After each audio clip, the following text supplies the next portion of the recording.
All right, good evening and welcome to Futbol in Vivo on Club Deportes, show number 25.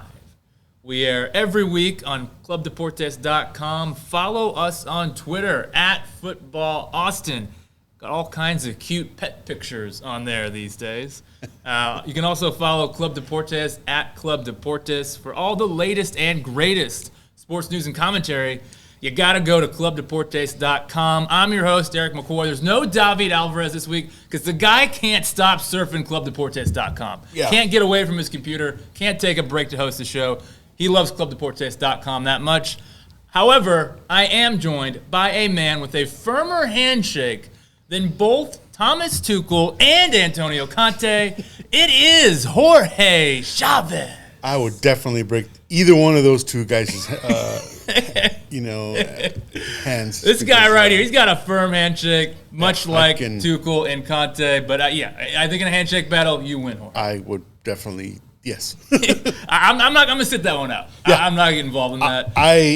I'm definitely afraid of Antonio Conte. I'm a little afraid of Thomas Tuchel. There's just kind of a wiliness to Tuchel that is a little intimidating, I think. Yeah. But Conte, man, Tuchel's a brave guy for keeping that handshake he does not locked back in like down. that.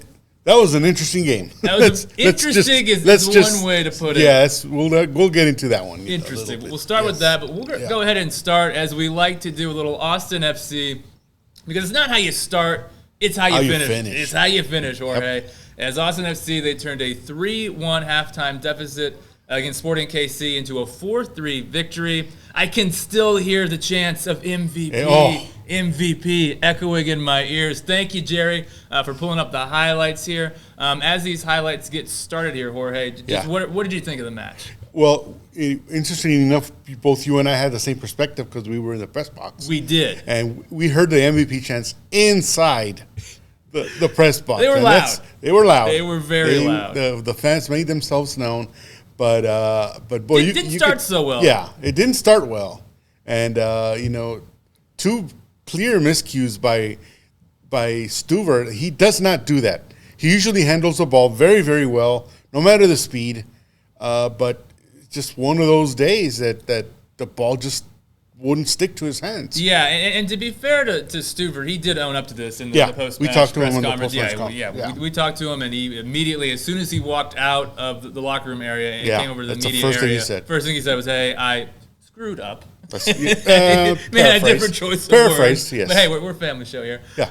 And I mean, so you do appreciate that, I think, from Stuver, that accountability for making. I mean that's what leaders do. They take account of their mistakes, and he clearly, he didn't blame his defender or Cascante or Gabrielson in that case. It was on him, and especially this one here. Yeah, he even said, "I don't know why."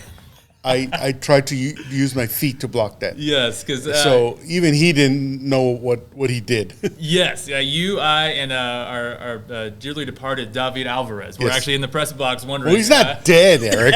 He's just not here. He's not on the show, so he's dead to me. All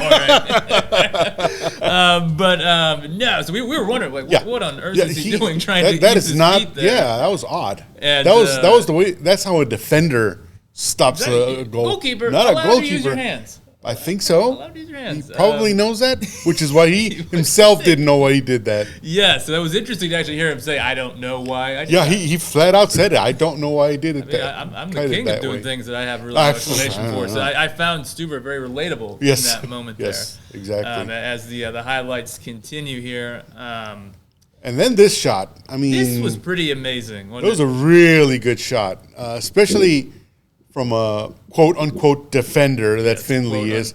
He's not a defender. Yeah, he's playing a defender's role at the moment. Actually, Gallagher on that, but yes, playing as a defender. Gallagher, I'm sorry. And yes, outside of the boot, just wonderful technique on that. Oh, yeah. He knew exactly what to do with it. And but speaking of Finley. And then that's where I got a brain fart a little bit. That's the play I was thinking about with Finley. Yes. That was... Not his best moment. We didn't get a chance to talk to Finley after the match, but I wonder if he would have, similarly to Brad Stuver, said, "I don't know why I did that." I have a feeling he probably would have, answered. Because those are the worst. But here's what I want to see. Did you see what Russell just did? No. He incited the crowd Okay, let's see. By waving his hands up and down. Oh, well, if you can see the highlights, you could see him doing this. Really? In front of the supporter section. I missed that. Yeah. Wow. And that was interesting. Free Waterloo, sparkling water. Yeah, that was interesting because actually Coach Wolf alluded to the crowd lifting us up to play better, which the crowd did. As we heard, they never, something about Q2 crowds, they never stopped chanting. You're never quiet. And so the players really used that as an inspiration to come back in this case. But when Russell did that, that really incited the crowd. Here we go. See him lifting hands up? Johnny Russell, yes. Come on, man. Yeah. And so, big mistake, because Josh Wolf that said that's exactly when the crowd inspired the players to basically do the comeback win. So, thank you, Johnny Russell, for doing that to the crowd. Didn't like it, but hey, it ended up working out. Didn't like it at the I'm sure he enjoyed it at the moment, but thank you. Yeah, absolutely. Nice work on the rewind button. Yeah, because that was the moment that everything basically turned in favor of Austin. Yeah, because that was right before halftime. Right. And then here we go, second half, a much different match than what we saw in the first half. And starting right here with Julio Cascante. Right, and who initiated that play was Hosen. Yes, we'll get to Danny Hosen. We'll get to Danny Hosen, but... Yeah, I got some Danny Hosen thoughts. Yes, and again, there's our MVP, Driussi, with the assist. Yes. And yeah, Cascante put it right where he needed to. And then there's this play where Felipe had just come into the game. Yes, a David Alvarez favorite, Felipe Martin. Yes, a very nice assist. We had tweeted as part of Futbol en Vivo. He had come in. He was part of a foul that where one of the KC players got injured. Then right after that's when he made the pass. So he was all over the place for those 2 minutes, and boy, Felipe delivered those quality minutes. Absolutely, and what a finish from Danny Hosen there! That's just phenomenal. Striker's finish. He didn't even let it bounce. He knew exactly where the goal was, exactly where the ball was going to be, and that Hosen was. Wolf was very complimentary about Hosen, about the minutes he was able to play. As well, he should be. And then this play, jeez. What else can you? Is he the MVP? Absolutely. I don't know who you put ahead of him. 17 goals, 8 assists. I believe he's been involved in 26 goals for Austin FC. Wow. So and credit to Finley as well. He was part of that play. Yes. He interrupted the defenders and was able to slightly pass. I don't know if he got an assist for that, but. Finley is the one. I actually noticed he didn't. He didn't. I guess it bounced off of the defender. That's but that wouldn't have happened if Finley wasn't there. Yeah, absolutely. That's why in the post-match press conference, it was Ethan Finley that I actually asked about because I thought his verticality on that goal was just so essential. And Wolf echoed that. This guy on the right-hand side is essential to breaking lines and kind of stretching the defense. Before we get into all of the fun tactical stuff that I like us to get into, Jorge, let's just be emotional here. For a second. Yes. No David. We're gonna be emotional. We're gonna be emotional. We're gonna share our feelings. Yeah, here. We're gonna share our feelings. Two guys sharing our feelings. Yes, that's what we're gonna be. Was this the best match ever at Q2? Yes, absolutely. Wow. It was the best ever. So I only attended one match in person last season. I've been going more regularly this season. Right. This is certainly the best that I've ever been to, but you have been to a lot more. I've been to a lot of them. Yeah. And this was most of them, if not all of them, but definitely. I mean, you could just feel the electricity in the air. A lot of people have said the same thing. Over the course of the many games that have been, played there. Mm-hmm. But this definitely took one of the, if not the best game, one of the best games, because of what was at stake here. I guess a little bit. You're coming off the 3-3 with San Jose. You're playing a team, actually. I mean, these are the bottom two teams in the Western Conference, San Jose and KC. Yeah. So to drop points in back-to-back games against the bottom two teams, not a great look. And to go down on two different occasions by 2 goals. They were down 2-0, and then they were down 3-1. to come back from that. I mean, that's the mentality of this team. That's their DNA now for this season anyway. That no matter what the deficit, no matter the place, they can come back, and they never wavered. I mean, our friend Chris Bills was kind of hammered a little bit by Josh Wolf. Yes. Okay, so I want to get into that. I wanted to get into that later on, but we'll go ahead and get into it now because I actually, so Chris said something to the effect of like, what do you do when you got to throw out the game plan? Yeah. And Wolf said, we don't throw the game plan out the window. That's the key to our success. Right. I actually thought that was a little unfair from Wolf to say that about to Chris's question. Because I guess Chris, and he admitted it himself on Twitter that it's probably the wrong words to use. Obviously, they didn't start from scratch. They made adjustments more than likely. Obviously, because you have a game plan and you stick to the game plan. It's just you make adjustments depending on if you're up to 0, if you're down to 0, if one of your guys gets injured. I mean, let's be honest. If Driussi would have gotten injured, they would have thrown the plan out the window. Absolutely. So it was a little unfair that but I think Josh probably felt a little bit attacked. Yeah, I think maybe let out a little bit of steam. Yeah, he's probably emotional himself. Pretty pumped up. I think. Yeah, he's pretty pumped up. But I just like to say, like the way Austin FC play when they're down 2 goals is very different from the way they play. I mean, Julio Cascante is basically playing as a second striker whenever Austin FC are down 2 goals. He is not doing that when the score is even or Austin FC are leading in a match. He steps back. Yeah. And to add a little bit of context to that. We were actually one of the players that was made available for the post match conference was Manchita Corozo, and we asked him, was it always the plan to have you come in the 60th minute or whatever? He said no. Can't throw the plan out the window. We're not planned to begin with. Because were you made it worse? No, the coach never told us. I love that you asked that question because he says I think the coaching staff.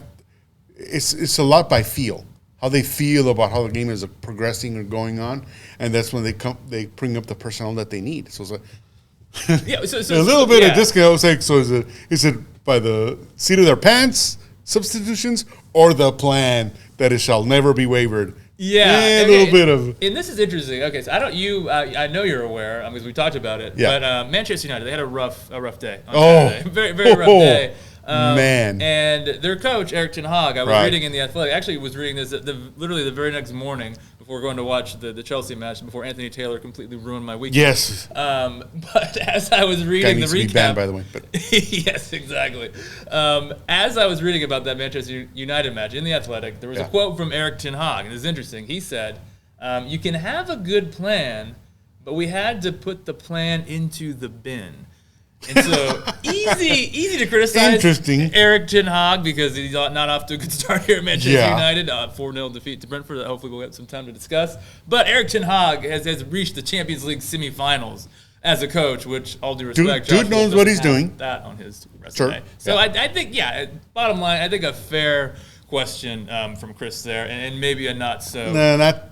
Worded probably a little different. Yeah, maybe not so nice response. You would probably take it back. What I do think, though, and I want to get your thoughts on this, I don't think it's necessarily – I think the plan has some variation depending on the state of a match, but I do think – It should. I mean – As well it should, because you don't want to play the same way up 2-0 as you do when you're down 2-0. Correct.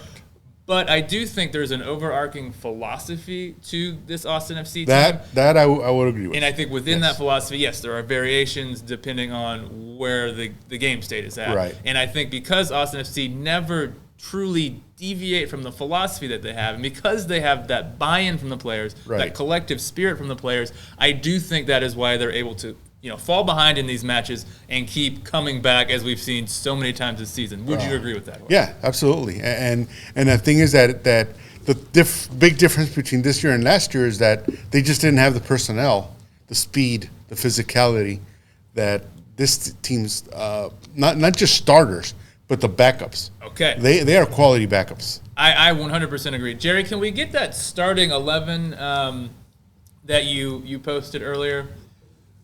We can get that pulled back up. Yeah. I mean, this is basically the third straight match that Austin FC rolled out this starting 11 that we saw against Sporting KC. And you just spoke, it's not just the starters, it's the bench players as well. And I think, Romagna came on and had a nice impact in this match. Felipe came on and had a nice impact. Danny Hosen obviously came on and had a nice impact. Washington Caruso. Much to our delight on this show. Yes, big fans here in the show. And had a nice impact. I do wonder, and I actually posed this question on Twitter. No one responded to it, so maybe it wasn't a good question, but I want to get an answer from you here, Jorge. Since no one wanted to answer me on Twitter on Saturday night.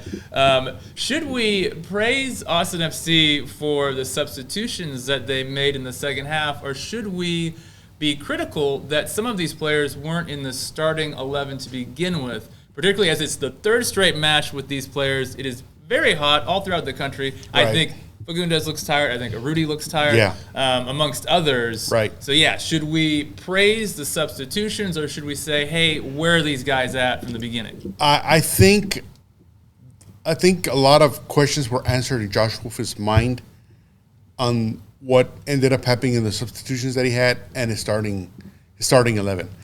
I'm not as critical about that because the starting 11 that he put out there has been very good. They're probably the best players we have, and you usually start your best players. That being said, I said in this show last week, and I said it in our Austin Anthem podcast. If you want to listen to it as well, we're welcome to it. I said Washington Caruso should start this specific game because sounds like we fell into the trap of playing. Oh, we're playing the last place team. We could probably do whatever we want. That was a mistake, obviously. Yes. But to me, this would have been the perfect time to start Washington Caruso on the right side to see what he could do. And now we know what he could do because he may not have scored or given an assist, but he was impactful. When his speed and his he knows where to be.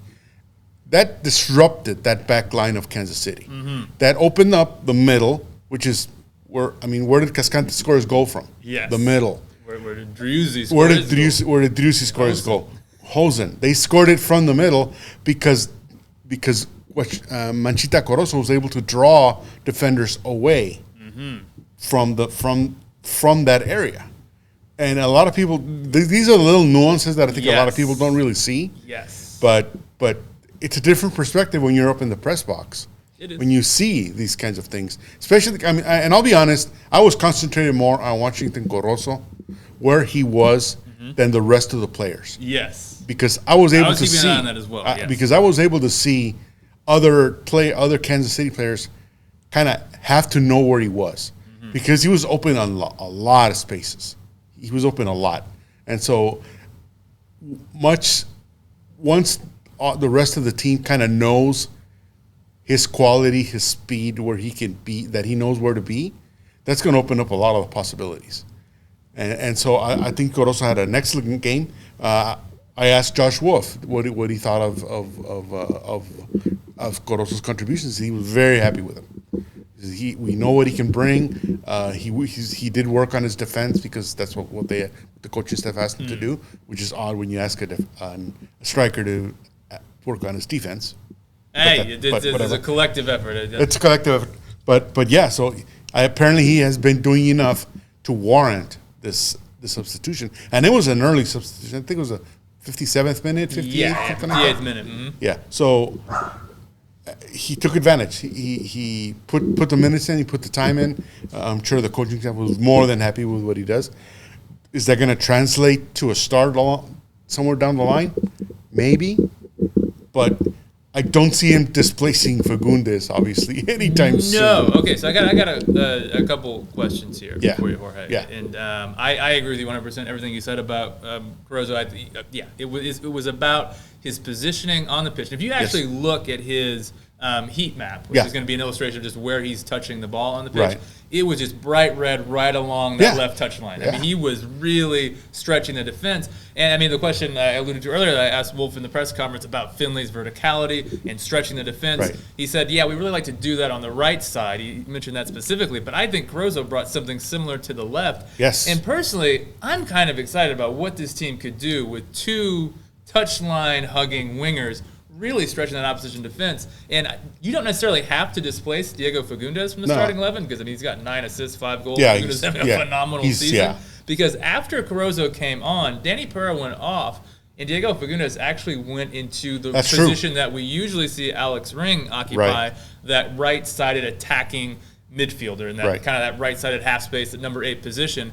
And I'm kind of intrigued about what Fagundes could offer there. I mean, two wingers hugging the touchline, Driussi on the left, Fagundes on the right, just kind of bursting through the middle, what they could do. And not only am I interested if you look at Fagundes, I mean, he was an attacking midfielder for most of his career at the New England Revolution. Am I crazy for thinking this could be a potential just kind of shifting of Diego's position, moving from the left wing into like a right-sided attacking midfield role to help get Caruso some more minutes, or potentially even after Rigoni gets introduced into this team. He can go on the left, Finley on the right, and then Fagundes attacking through the middle. What do you think, Jorge?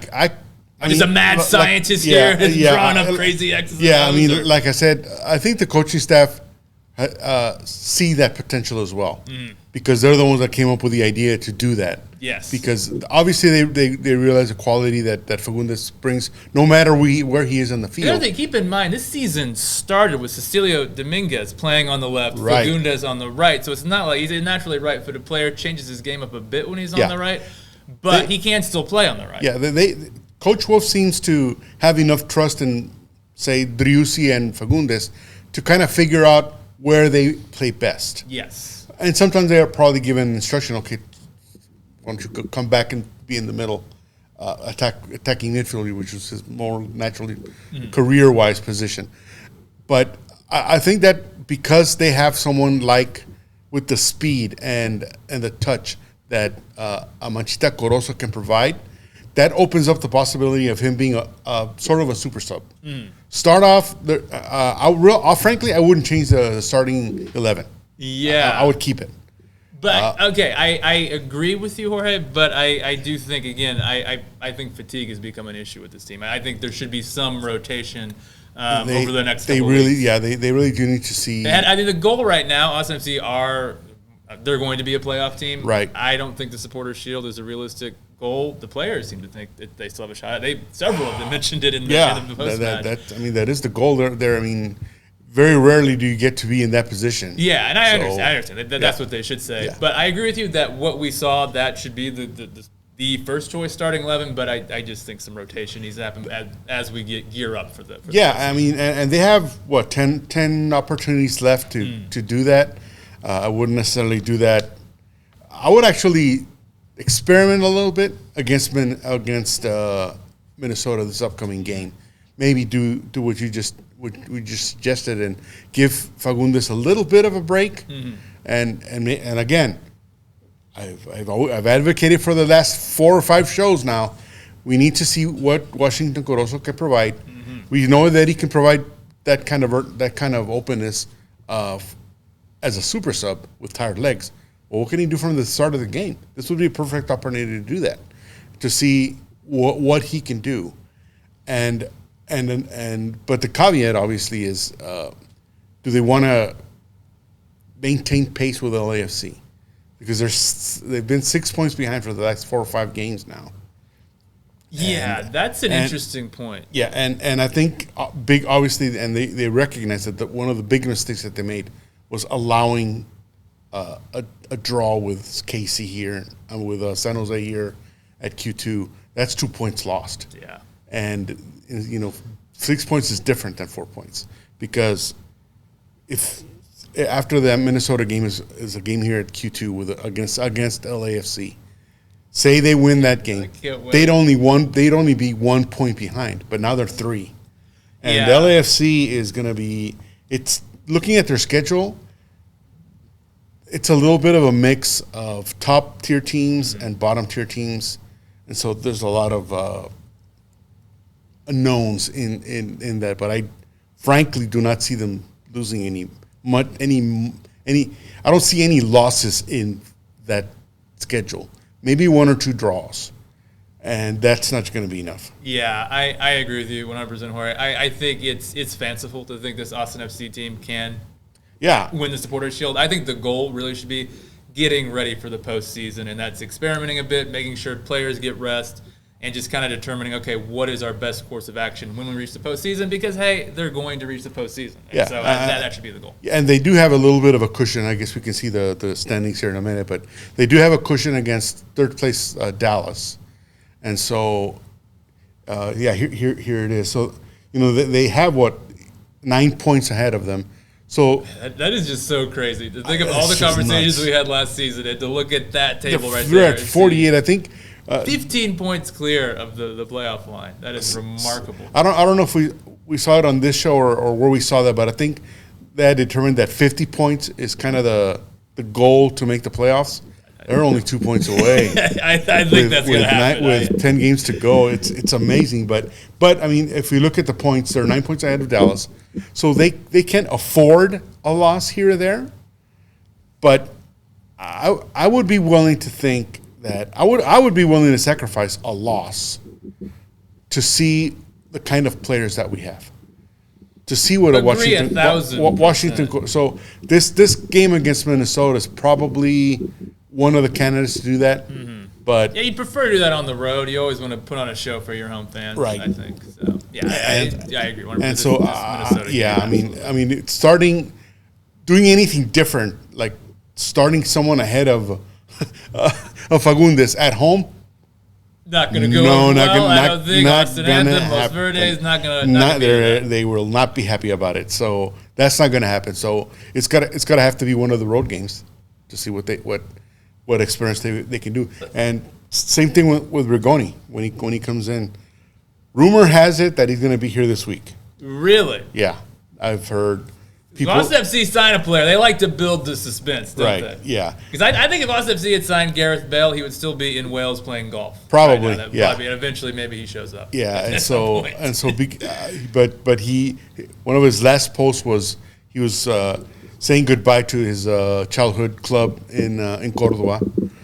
Forgot the name of the club, but he was there in the grounds and everything, so he was definitely on his way somewhere. Well, I'll be at the airport tomorrow, so if I happen to see him, I'll be sure to let everyone know. You'll see it on Twitter. Just text it out there. At Futbol Austin, at Club Deportes. I'll let everybody know if I see him. But the guys from We Are Austin TV will probably know exactly the plane that he's going to be in. So they tend to be. They tend to be very on top of that kind of stuff. So I would be very attentive to what those guys are tweeting out. But they asked Anthony Precourt. Who has been at all the games, I think, if I'm not mistaken. And he was right outside the press conference. And he was really? Yeah, I missed that. I did a quick turn, and he was right there standing proud, as a proud papa, and people talking to him around him. And so probably somebody asked him, when is Rigoni coming? He said, sometime this week. Somebody else asked Claudio Reyna when Rigoni's coming. It's probably Thursday. So he's on his way. So he may even be at the Kansas City game. Not playing, but he'll be there. And if that happens, then he probably may make an appearance for the LAFC game, which is going to be an interesting. That would be very exciting. That's going to be a heck of a debut. That's a heck of a debut there. Wow. Yeah, and speaking of that, I just saw our friends from Club Deportes obviously reported that both Bale and Chiellini have had hamstring issues, so they may not play. I mean, I know, I'm Austin FC through and through, but man, I was really looking forward to seeing those two guys play in person. As a fan of soccer, yeah. But as a fan of Austin FC, thank God. I definitely, I'm torn. It gives them a little bit of a chance, I think, but those two guys, if you look at their careers, they've historically had muscle issues throughout their careers. Yes, so, absolutely. And that's obviously why they didn't play as well last season. The last seasons they were there with their clubs, so it doesn't mean that.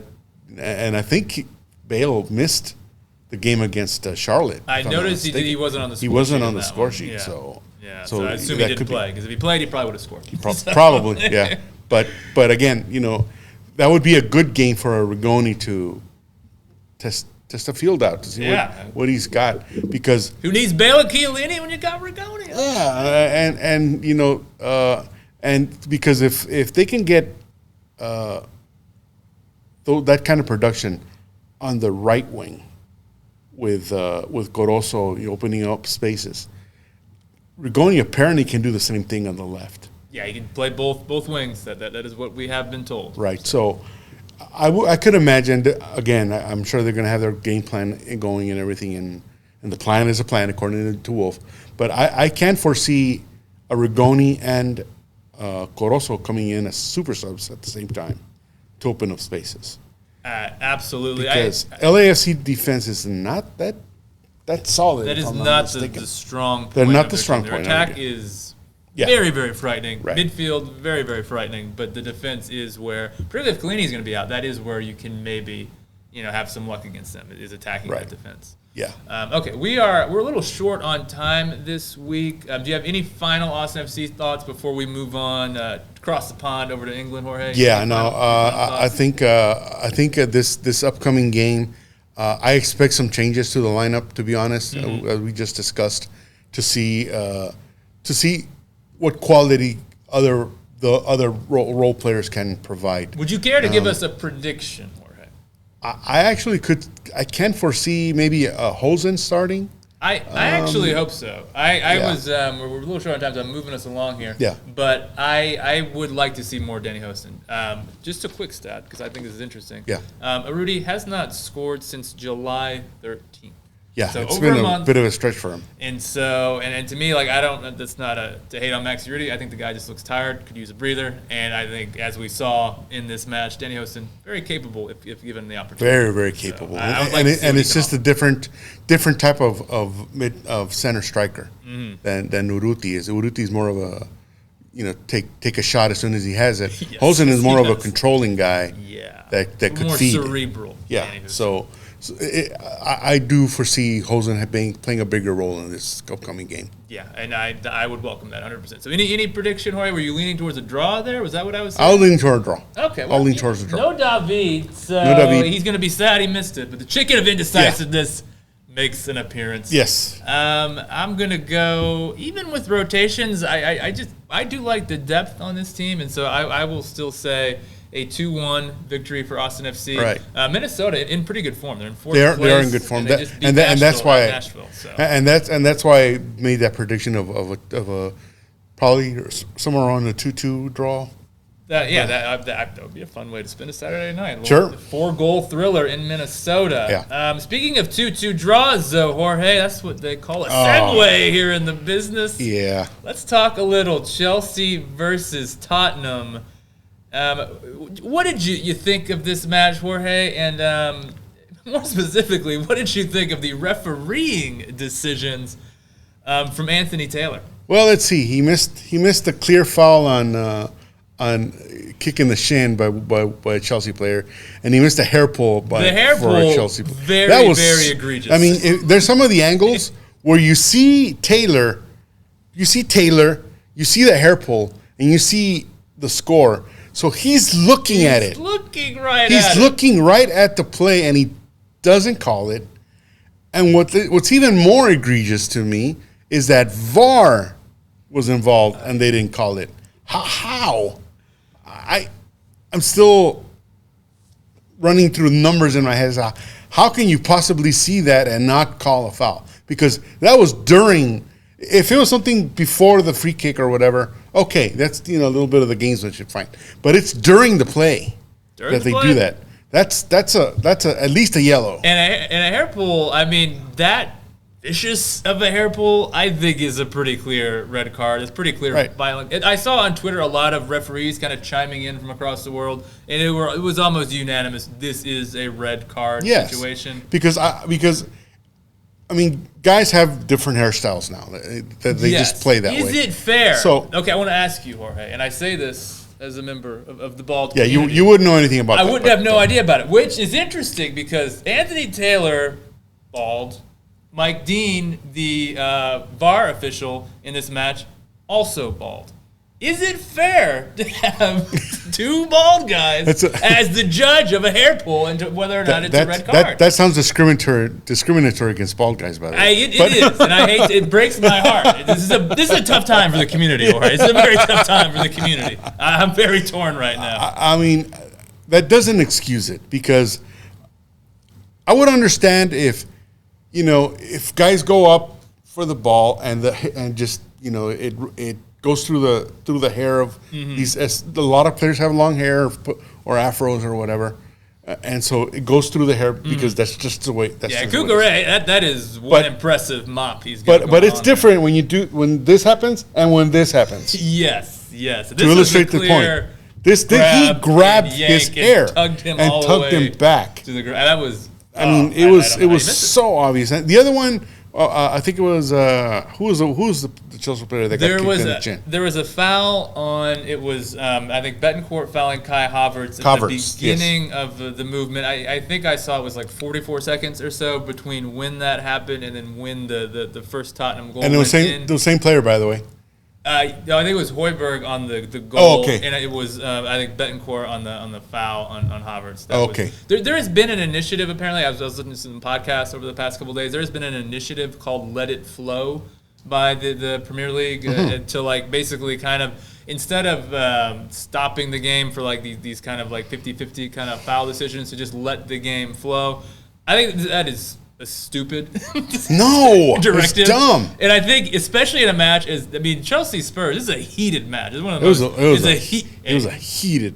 Very heated, as we saw from the touchline. Heated end of the match. I mean, that's sort of. And I think if you allow these rivalry games, these heated rivalry games to flow, I think you end up with the chaos that we saw at the end of this match. Would you agree with that? Especially if players know that the referees aren't going to make calls, they are going to do all sorts of shenanigans like hair pulling, knowing that the referee in front of his face doing this not happening.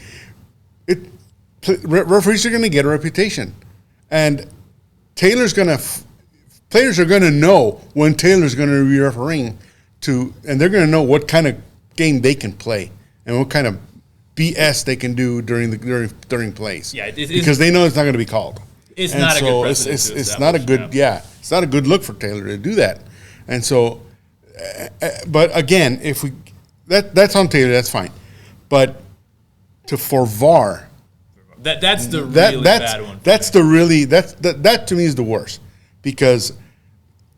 VAR was not, I think, called upon to review the play. I think or was it? I can't remember. I think there was a VAR. There was a VAR check, and I don't understand why they did. And that makes it even worse in my mind because what are you looking at? I mean, if you're looking at the play, fine. You're looking at the ball, fine. But that's not the only thing you're supposed to be looking at. I mean, how many plays of VAR? How many goals have VAR has called back with a foul that happened 3 or 4 minutes beforehand? I've seen it. Several have happened where an offside that from one of the players and there's so many different scenarios. Yes. So why does this not fall under that scenario? There it is, right there, Jerry. Come on. Yeah, that. Just looking at that, I'm getting. You I'm might have to take that off the screen, Jerry, because I might be throwing. Are you sure Romero wasn't involved in both plays, though? I'm almost certain that he was. Well, so the first goal, you had the foul on Havertz that kicked off that Spurs attack, and then you had Richarlison basically in an offside position. He doesn't actually touch the ball, but he's pretty clearly blocking Mendy's sight. Right, that which too. we do have typically over the past few seasons since the implementation of VAR seen these goals called back when there is a player in an offside position impeding the goalkeeper's view. So I'm really not a fan of Ramirez. I'm just going to say, he was involved somehow in the first goal as well, because I'm not a big fan of this guy at the moment. I'm sure anyone that's a Tottenham fan is probably angrily shutting us off right now.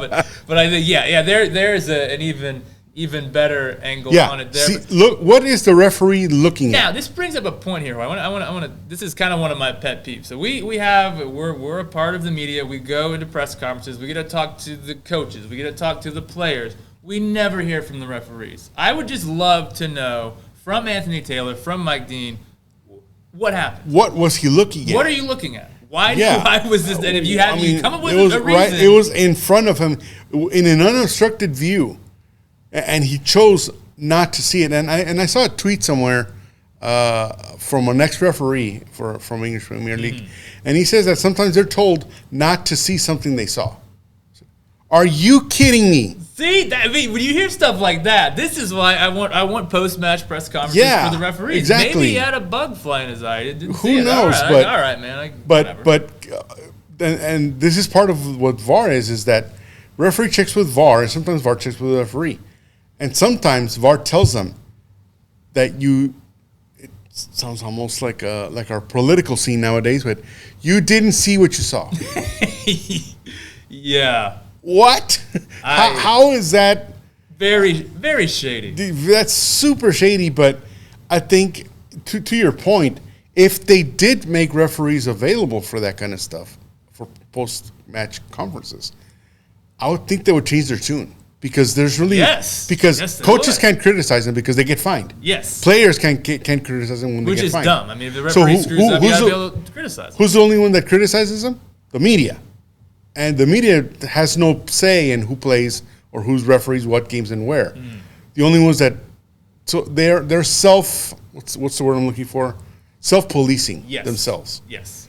That's not how it should work. No. They should have someone that's accounting for bad plays. 100%. Something that they didn't see, something that they should see, some guidance of some sort that, okay, this team tends to play this sort of way. These players tend to be this sort of way. I'm sure they have notes and all that kind of stuff, but if they don't act on that kind of stuff, it's going to make refereeing useless. Yeah, accountability. Especially VAR. Yeah, that's great stuff right there. That was fun. But yeah, if you screw up as a referee, we saw Brad Stuver screwed up. He had to come face the music. He had to come take questions from us two guys here. Same should go for Anthony Taylor. Same should go for Mike Dean. Yeah. Okay, we are, I think, getting pretty short on time here, Jorge. Right. I want to make sure, because I was talking to Jerry before the show. I made sure we had the Premier League table. Okay. That full Premier League table. We need the full table, because I want you to look down there at the very bottom, Jorge. What do you see down there in 20th place, dead last in the Premier League? What do you see down there? 2 losses and a -5 differential. -5 goal differential. Zero points. Tops in the Premier League, or worse in the Premier League, if you will. Top is maybe not the word I would use to describe it. They're not a relegation team, but that is not a good look. Okay, so I want to ask you. Okay, so Manchester United 4-0 losers at Brentford, and this was ugly. This was. Oh, that was Oh, I mean, my God. Ugly, I guess. It was beautiful to me. Well, yeah, it depends on your perspective, sure. It's on your perspective. Yeah. But I'm sure Manchester United fans, our pal, Seba. Yeah. We should do a wellness check on we should. Seba. Yeah, I think he's probably not doing himself. too well. So you said, and I think, you're right. This is probably not a team that's going to be fighting in a relegation battle. But just how bad are Manchester United? I think they are. I don't think they're a top 6 team. I think easily the other 5 teams in the Big 6 are way ahead of this Manchester United team. Way ahead. And I think there are probably several teams that I would think are going to have better seasons than Manchester United. Yes. Is this like a mid-table team, do you think? Like 10th, 11th place, something like that? They better hope so. You better hope you because that looks like it's going to be their goal this season. Forget about Champions League and winning the Premier. That's not going to happen. That's not going. Not with this start. No. I mean, unless the top teams stumble 1 or 2 games and Manchester goes on a tear, which doesn't look likely. This team's goal is at least top 10. to make the top 10. And now I actually, from experience as a Chelsea fan, do remember the 2015-16 Chelsea season, a season sandwiched between two Premier League titles, I should say. But there was a season where Chelsea finished 10th. Yeah. And around the midway point, we're hanging around 16th place. I kind of think that might be United might be having a season similar to that. I think that's their trajectory. For United fans, I think your club is too big to kind of languish mid-table. No, because we've seen it happen before, and I definitely. I will say this about that team though. I was kind of high on them re-signing Ronaldo. Not anymore. He's a mess. He is a cancer right now in that team. Yes, he does not want to be there. He's made it obvious that he doesn't want to be there. These results will make it harder for him to. He is not a guy to pull a team up with himself.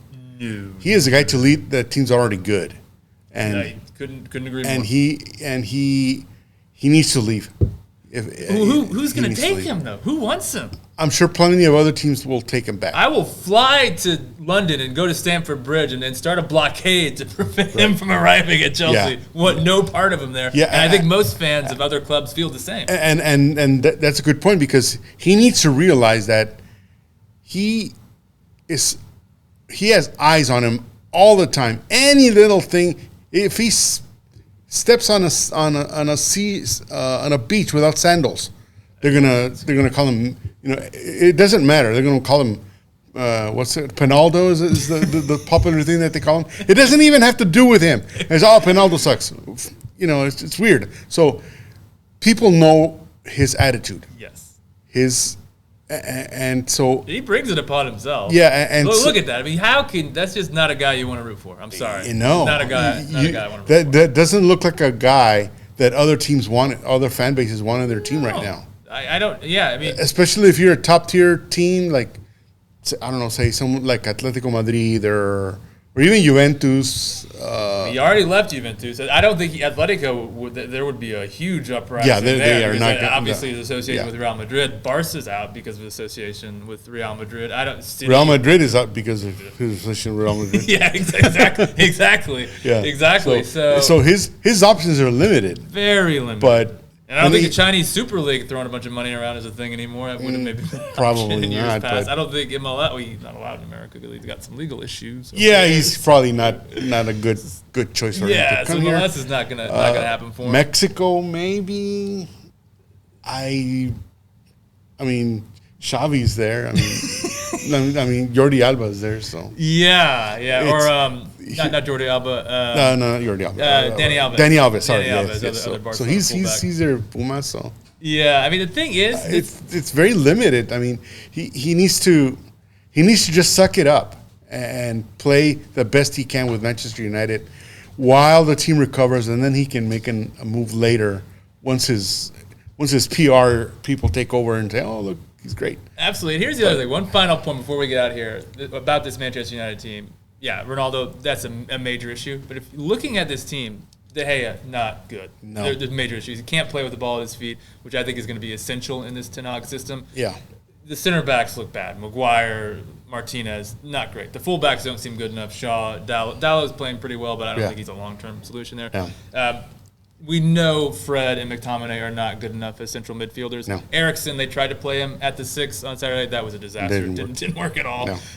Marcus Rashford, Jadon Sancho, they are shells of the players that I think they can be. I don't know what is going on there. I'm kind of shocked that they. Those are two players that I like. I want to see. Sancho played lights out at Dortmund. Yeah, he was for a long time. Yeah. So I thought it'd be a very good upgrade.